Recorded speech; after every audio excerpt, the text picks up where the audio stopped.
One of the worst addictions out there today is the sugar addiction, and you might not realize just how much it hides.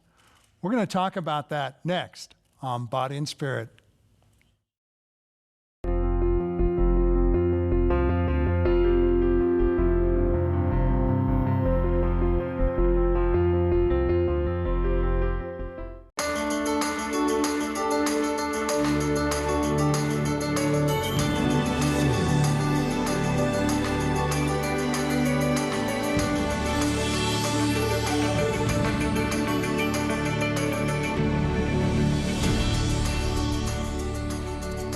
I'm Dick Nunez, co-owner of Fit and 15 Personal Training Systems. Welcome to Body and Spirit. Today we're going to talk about one of the plagues of our society today. It causes lots of disease plus obesity, and that's sugar addiction. And we all love sugar. I know I certainly did, especially as a young boy. At the age of 12, my mother would go to the grocery store every Friday, buy a 1-pound Hershey bar, 1-pound Nestle Crunch bar, and a bag of Tootsie Roll Pops, and I'd eat it all on Friday. When I went to the dentist, I had 12 cavities. Some of those cavities were so bad that in my later years, I had to get around 9 crowns and some root canals. When I went to the dentist, he'd break into him, crown him with many crowns, because I certainly got them. And over the time, I've had to battle the sugar addiction. Fortunately, by God's grace, I've been able to come through it, but many people don't. It really grabs them and holds on to them, and it hides in so many different things. So we're going to talk more about sugar as we get into our program. And helping me out today will be Lisa, who is also a personal trainer, and she has some experience with sugar, and so we'll be talking about that as we get into our workout. But let's start with a little warm-up, Lisa. Let's just swing our arms around, back and forth, and just loosen up our shoulders as we get ready to start our workout. It's always important when you work out to get a warm-up in. It doesn't have to be hard. It can be quite simple. Let's just do some shoulder shrugs now, Lisa. Up and down, and just loosen up. Get ready for the fun that is to come. Oh, I like that, the fun to come. One of the things that people really get lambasted with is the high fructose corn syrup. They don't realize just how much that affects them. And here's the thing, because of its being the way it's been processed, the high fructose corn syrup will actually store 40 times more likely than just regular sugar, and it just destroys people. Okay, let's go and relax there. We're going to take our towels, and we're going to do a workout here, and we're going to start by doing a chest exercise. So we're going to take our towel at the end here and have it like we're doing a chest press, and we're going to do one arm at a time. You're going to press out and pull back. So as we do it, we're concentrating on the pec, pushing out, pulling back, pushing out, pull back. I want to keep it slow so we can feel the contraction of the chest. So Lisa, do you like sugar? Yes, of course.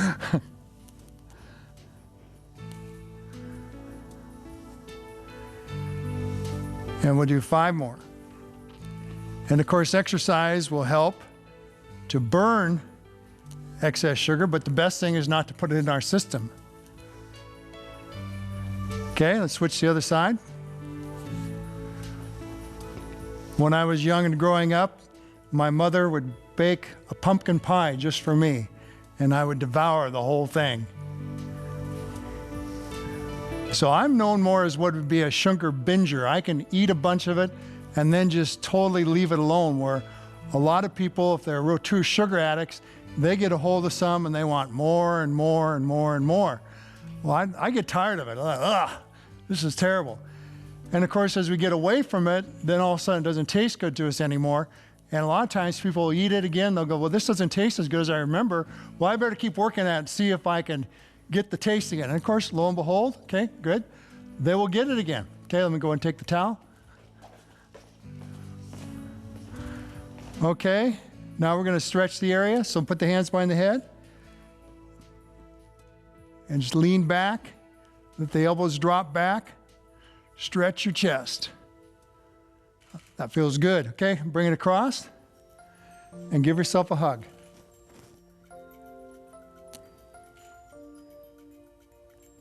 Okay, Now behind the head again. Push the elbows back, drop it back, and stretch. Okay, and then give yourself another hug. Pull the shoulder blades apart. Okay, very good. Now we're going to get into our back training. And the way we'll do that one is we'll get in this position here, left leg out. You're going to take your towel by the end, grab it with the other arm, and they're going to pull back, then back out. And reach. And reach. The problem with the high fructose corn syrup is it goes right, gets absorbed right into the system. It doesn't go through the regular digestive pathway. And that's what causes it to store as fat so aggressively. And if you look at the labels, you'll see it's in a lot of different things. And that's the problem for the sugar addict, is they think they've given up sugar, and then they get some salad dressing or something else, and voila, it's in there. Yeah. Can you think of any other things that it hides in? Well, they can put high fructose corn syrup under natural flavorings. Oh, no. Which is a trick. That, Okay. And so can MSG. And so you think you're giving up sugar and trying to get off it, but you can't get away from the addiction. You keep having the craving. Well, it's because it's hidden in something that you're eating or consuming. Okay, let's switch sides. Because after a certain point, the craving should subside. Okay. And it's also found that the healthier you eat, the less the addictions are there. Have you found that in your own personal life? As you eat healthy, does you find less desire? Yeah, because cravings, sugar and sweets, your body's craving something, but it's actually lacking nutrition. You're craving nutrition and you don't realize it. And so once you start to fill up with nutritious foods, then you're not having the cravings anymore. And I've also heard numerous times in my life that the things we crave the most are the things that are hurting us the most. So when people, they say, well, I'm craving this or that, well, obviously there's no need to crave nicotine or caffeine or alcohol. So when people get into those habits, that's all they've done is get into a habit. Mm-hmm. One more. Good. Okay, take your towel again for a moment. Okay, now we're going to reach over the head and get a hold of it with our other hand. And we're going to stretch right in through here. Feel a nice, gentle stretch through there. We hold it for about 15 seconds. So do you watch labels pretty closely when you go shop? I do. And, you know, if anything's boxed, bagged, or canned, you have to really be careful. Because you can even go buy vegetable broth, and they'll put high fructose corn syrup in it or MSG. Okay, And switch. So, Well, even with babies, I know with baby food, it's laced with salt and sugar. And of course, babies do not have a high developed palate, so they're just putting it in there. So when the parent tastes it, they go, well, that tastes pretty good. Here, have some strained broccoli and see how you like that. So have a little broccoli with your sugar. yeah, have a little broccoli with your sugar. Okay, go ahead and stop. And then, of course, when a child goes from that and they start watching TV, well, what's on TV? I remember one time I went to the grocery store with my mom and I saw Milk Duds and I thought, wow, I saw those on TV. It's like seeing a celebrity for a little child. Or you go to the grocery store and of course they always have candy right by the checkout, and then the little kids will reach and grab something right at the very end and throw it on there, and the parent will go, oh, okay, go ahead. It's hard. Prevents a temper tantrum. Prevents a temper tantrum, but stimulates an addiction. Yeah. Okay, now what we're gonna do is we're gonna grab the end here, and we're gonna take it about 6 inches away, and we're gonna do some lateral raises. So as we're going through our talk about sugar addiction, we're also getting some exercise in. And of course, exercise is a great thing for burning sugar and makes our body more efficient. So whenever somebody is battling diabetes, high blood sugar problems, they get into a regular exercise program. We open up those cells wide open and the glucose goes right into them. But of course, we want to get glucose from the healthier sources, the fresh fruits and vegetables, the whole grains. That's what we really need. And of course, as Lisa mentioned, if we do that and we're getting the essential nutrients, then we're not craving sugar so much.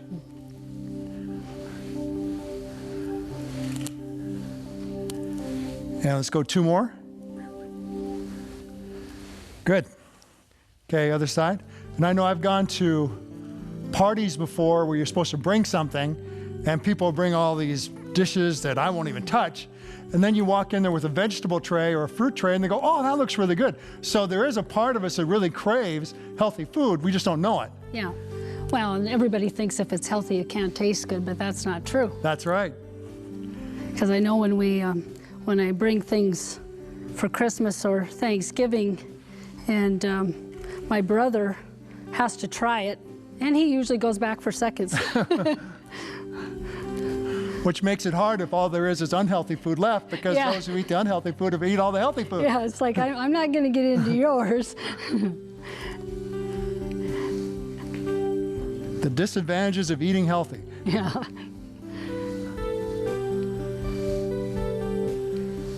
Okay, and let's do 10 more of those. You feeling your shoulder at all? Mm-hmm. In a good way, though. Yes, in a good way. It's all good. Yeah.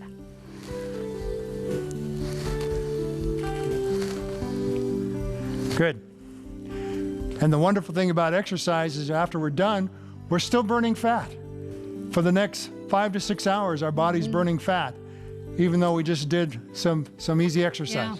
And sometimes you can feel it. Your muscles feel like they're tremoring. Oh, I love that feeling. Yeah, it's awesome. I love that. Back when I was in college and I was into the 7 days a week, 4 hours a day, and worked out with Arnold Schwarzenegger and all that, we always loved it if we had to swing our arms up just to wash our hair. Yeah. I solved that problem. I just don't have any hair to wash anymore. Oh, cool. Okay. Okay, bring the arm across. But you save on shampoo. Yeah. Okay, gentle stretch. Feel it in your shoulder.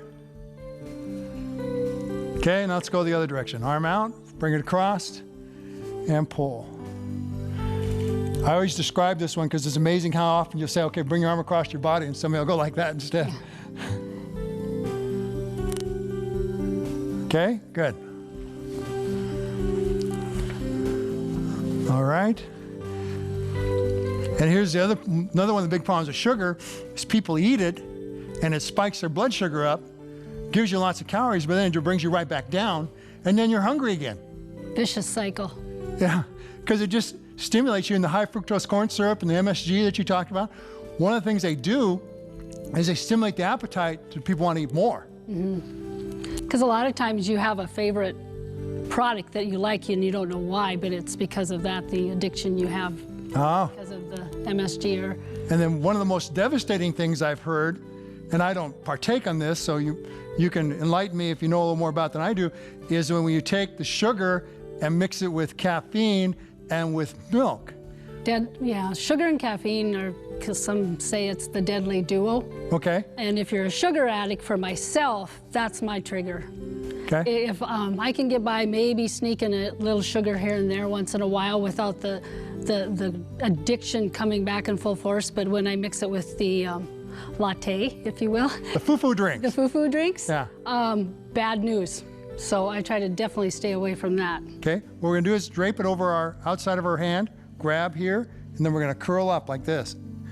It's interesting, Lisa, some of those drinks will smell good to me, but then if I actually say, let me smell that, and I put my nose into it, it gives me an instant headache. I don't even have to taste it.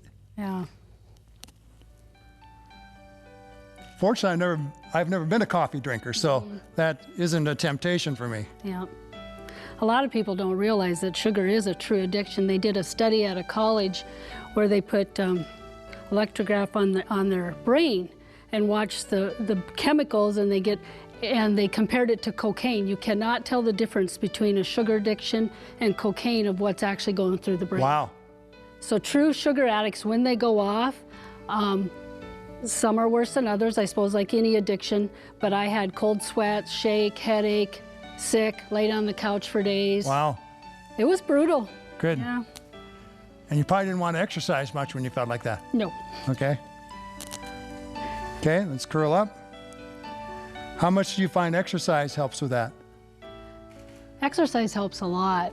It also Well, that helps to burn the calories, gives you something else to think about, creates the endorphins, makes you feel better about yourself. Okay. Clear the head, which getting off sugar helps clear the head, because it seems like when you're on sugar, it can give you brain fog. Uh-huh.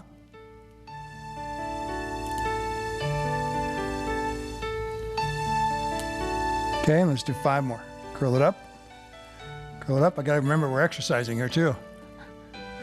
Not just our jaws. Yeah. Well, we're doing the muscles too. I'm feeling it. Okay. Okay, now we're gonna grab it here like this and grab just a little bit above it. We're gonna be pressing down and bring back up. So we're working our triceps now. Now, of course, this is gonna be done with weight equipment or cables or whatever, but we try and give a good workout for just anybody at home.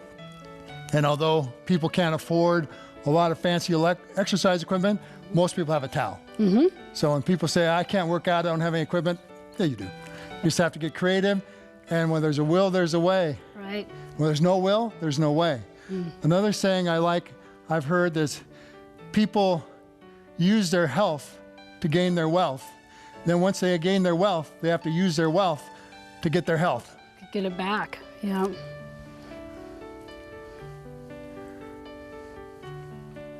And I know for myself, when I think about sugar, I think about the way it makes me feel. I don't like the way it makes me feel. Mm-hmm. I just hate that bloated, foggy feeling that you talked about. Mm-hmm. One more. Good. I like feeling good. Okay, press down. Okay. Press down. Not to mention 25 teaspoons of sugar, which is like a typical pop, will deplete your immune system 95% for 12 hours. 95%. So often people find after they have a bunch of sugar, oh, they got sick. Yeah. And if they just have, I think it was 12 teaspoons of sugar, no, it was just 6 teaspoons of sugar, their immune system is still compromised for 6 hours. Yeah. And for people that work in workplaces, that's pretty Pretty typical. Yeah, and I know my clients, if they come in, oh, everybody's sick around me at work, I said, drink water and no sugar, you know, because it makes you so much more susceptible to picking up viruses. Okay, good.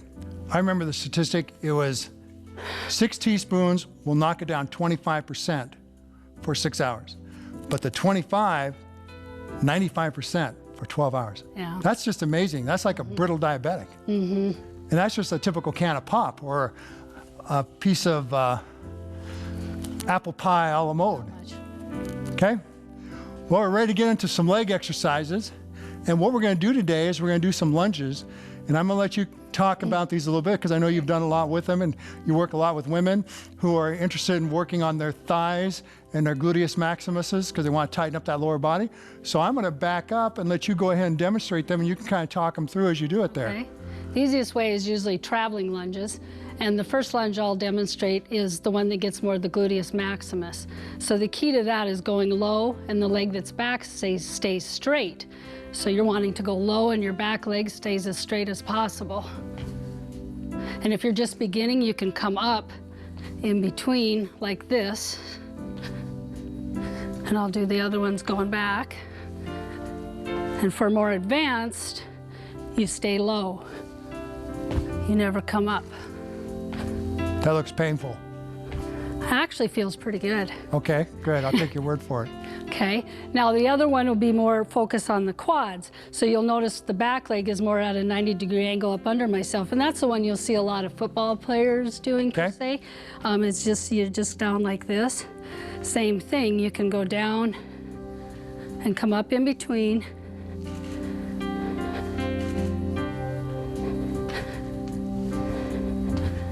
They'll also have an excessive amount of weight they're using though, too, I imagine. Yeah, yeah. At our business, we sometimes carry 45-pound weight plates. Okay. And do doubles, and there's lots of different varieties, but for beginning, this is enough. And same way, you can do this one to make it a little more, you just stay low and tucked. And that makes it a little more complicated because the muscle is working the whole time without any break. Okay, good. Now, could you also show a side lunge? Because I know that's one that people a lot of times like to do. And let's do about 10 of those. Just, Yes. Usually it's better to stay on one side and working rather than switch, because the muscle doesn't get the break. It's harder. I'm not counting. 6. Oh, you're at my mercy.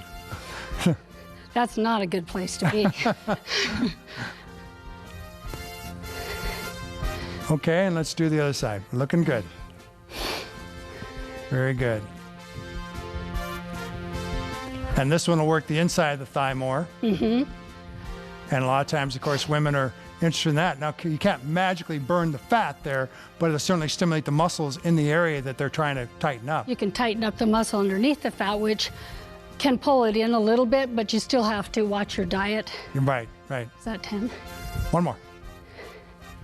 That's the thing, especially with men, they're going, well, I need to do a bunch of crunches, and they got all this belly fat. So, well, you can do some crunches, but until you get rid of all that belly fat, you're not going to see anything. Could have a good six-pack under there. They might, but you're never going to know because it's insulated. Yep.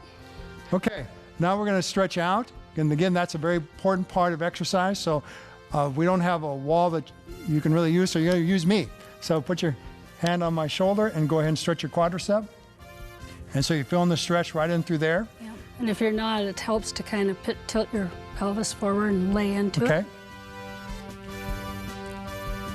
And you don't want to overstretch a muscle, because then you can get what's called a Golgi tendon response. You just want to take it to a comfortable spot, hold it for about 15 to 20 seconds, which I think we've just done. Okay, and go ahead and switch sides. Yeah, otherwise it gets to feeling like an exercise in itself. Right. And if it's so uncomfortable that it's like somebody's got you in a hold trying to get you to submit, you tap out because you're stretching, that's not a good thing. Okay. Can I do that? Yeah. You can say stop. Okay. All right, go ahead and stop. Okay, now let's do the hamstrings. We're going to step out. Let's put the left leg out, up on the heel, then lean forward. I always tell when I'm training a trainer, because I don't have to explain the whole movement to them. And you should feel that in the back of your leg. Okay, go and switch to the other side.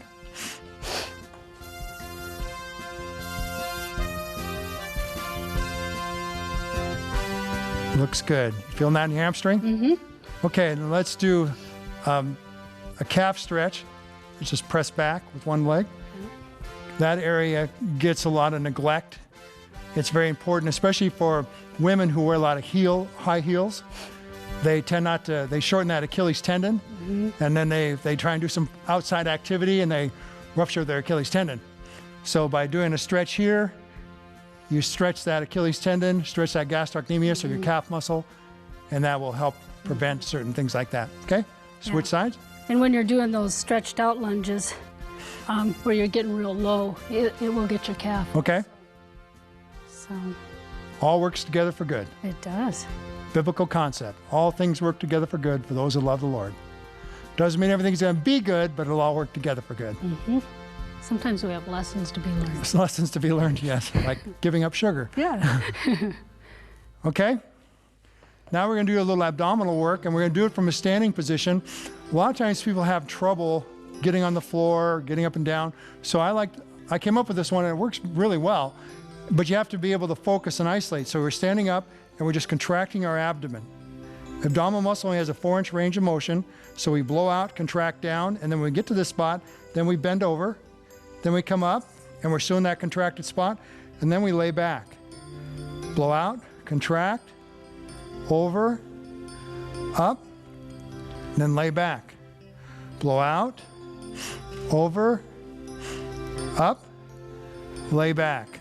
Blow out, over, up, and back. Let's keep going. This one also works on your low back, because as you come up, you're extending the abdomen, and then of course you come over, you're extending and flexing the back as well. So both areas get worked in one simple exercise. I've had a lot of people tell me this really helps them.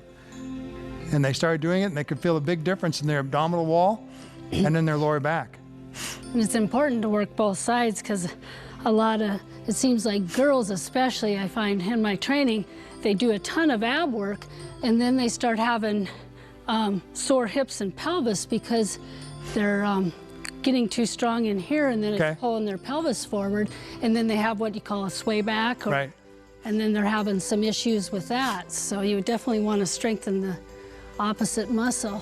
Right. All muscles have antagonistic muscles, so if you want to have a strong lower back, you need to have a strong abdomen. If you want strong quadriceps, you have to have strong hamstrings as well. Okay, that's good. Now we're going to do some gentle turns.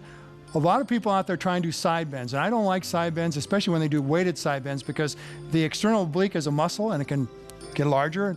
And so, but I like a nice gentle twist. I like that because you feel the stretch. Feel that in that area. Yep. And I like it as a cool down. Everybody likes it when we get to this point because they know the workout's just about over. Woohoo. Or they might feel really sad. Oh no, the workout's over. I go through that every now and then. Yeah, we know I that. want to do some more. Okay, and one more time. Good. Addictions are something that plague our country. We all know what it's like to feel addicted to something. And sugar is one that really is affecting us because it causes a lot of degenerative disease. When you're eating things that are not good for you, your body's responding in such a way to try and compensate for them. And that's when you start seeing the problems come up. The arthritic conditions, one of the things that's really hitting our country in a big way is the autoimmune disorders. Again, we talked about how much sugar can affect your immune system. And when you do that, anything you have, any condition you have, is going to be much worse off when you start suppressing that immune system. However, if you change around and follow God's 8 natural remedies and start eating healthy, getting plenty of exercise, water, sunshine, fresh air, all that, and have a temperate life, and mostly trust in God, because that's so important to do things for the right reason. We may not have the strength to be victorious over things that are plaguing us through addiction, but God does. He came to this earth in the form of a man, and he had victory over all things. And all we have to do is claim the righteousness of Christ, and he will give us the strength. We call upon the Holy Spirit and say, come to us and impress our minds what we need to do to change, strengthen us. And by doing that, we automatically start following the fruits of the Holy Spirit. And when we do that, we find our bodies start to become transformed. We feel so good inside, and then we realize we don't want to go back to the old way. I never want to get back to the place where I'm addicted to sugar. Apostle Paul says, I shall not be a master of anything, be mastered by anything. I will have victory over all things. He might say things are permissible, but I will be mastered by none of it. He goes on to say in 1 Corinthians, he says, all that you eat, all that you drink shall be done to the glory of God. And he also says in Philippians 4:13, he says, I can do all things through Christ, which strengthens me. And that includes getting rid of sugar. God bless you. Thank you for joining us. See you next time on Body and Spirit.